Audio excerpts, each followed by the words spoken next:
আর পলাতক যারা নেতা থাকেন তারা কিন্তু কখনোই স্বাভাবিক চিন্তা করতে পারেন না, কখনো সুস্থ চিন্তা করতে পারেন না। তারা সব সময়ের জন্য ষড়যন্ত্র চক্রান্ত করতে থাকবে, নানা ধরনের দেশের অভ্যন্তরে সংঘাত করতে থাকবে। তাই আমরা বারবার ডক্টর ইউনূস সাহেবকে বলেছি, আমাদের দল থেকে বলা হয়েছে আপনারা দোসর যারা আছে তাদের ব্যাপারে সতর্ক থাকুন। কিন্তু আমরা কিছুটা পদক্ষেপ নিয়েছেন, কিন্তু সামগ্রিকভাবে তারা এটা করতে পারেন। এখন 13 তারিখে নাকি তারা বাংলাদেশে কিছু একটা ঘটাবে আন্ডারগ্রাউন্ডে থেকেই, এবং ভারত থেকে নাকি এরকম নির্দেশ আসছে। তো এই যে কেন এই সাহস পাচ্ছে, সরকার আরো বেশি বলিষ্ঠ, সরকার আরো বেশি তেজোদ্দীপ্ত, সরকার আরো বেশি কর্মতৎপর হলে এই নাশকতার তো সুযোগ পেত না। আজকে দোসররা নানাভাবেই তারা ঘাড়ে সওয়ার হয়ে বসে আছে এই সরকারে, এই অন্তর্বর্তীকালীন সরকার। অথচ এই সরকারকে সমস্ত গণতান্ত্রিক রাজনৈতিক দল যারা 16 বছর সংগ্রাম করেছে, আপসহীন সংগ্রাম করেছে, রক্ত ঝরিয়েছে, গুম হয়েছে, বিচার বহির্ভূত হত্যার শিকার হয়েছে, তবুও মাথা নত করেনি সেই রাজনৈতিক দল বিএনপি এবং তার কত লোক, এমপি থেকে শুরু করে জনপ্রতিনিধি, ছাত্র নেতা, কত মানুষ গুম হয়ে গেছে, জাকির সুমনের মতো, ইলিয়াস আলীর মতো। কিন্তু এই সরকার খুব ভালো একটা মনোযোগ দেয়নি।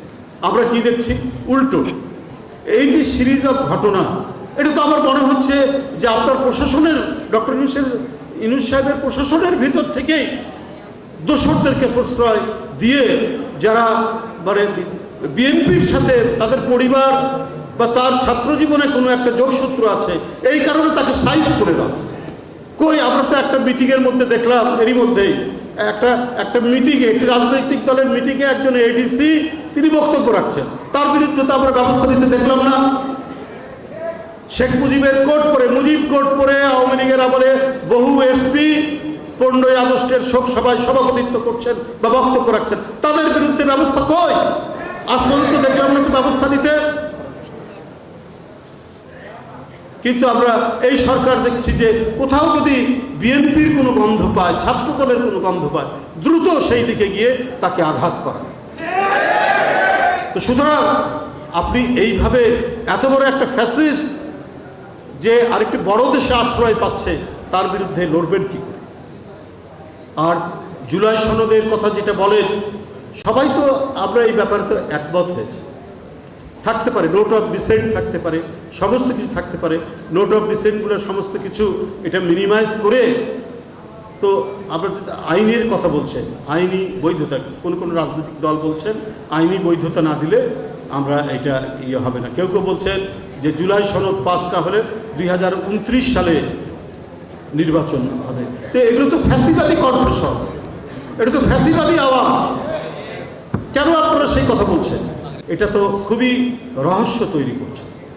একটা জিনিস সবাই মিলে এটা করেছে, সবাই যারা গণতান্ত্রিক আন্দোলনে ছিলেন সবাই মিলে এটা একটি জায়গায় এটা আসুন, যাতে একই দিনে নির্বাচন এবং গণভোট করে আমরা ওটারও আইনীকরণ করা হলো, এবং জনগণ যাকে ভোট দেবে সে সরকার গঠন করবে, তারা যে কমিটমেন্টগুলো আছে তারা সেই কমিটমেন্ট করবে। কিন্তু আগেই এটাকে নিয়ে এত বেশি হইচই করে যে কাজগুলো হচ্ছে, তাতে কিন্তু ফ্যাসিস্টদেরই পুনরুত্থান ঘটতে পারে। এ ব্যাপারে সবাই যদি সজাগ না হয়, বিশেষ করে গণতান্ত্রিক শক্তি, তাহলে এই জাতির কপাল যে খুব ভালো হবে বলে আমার মনে হয়।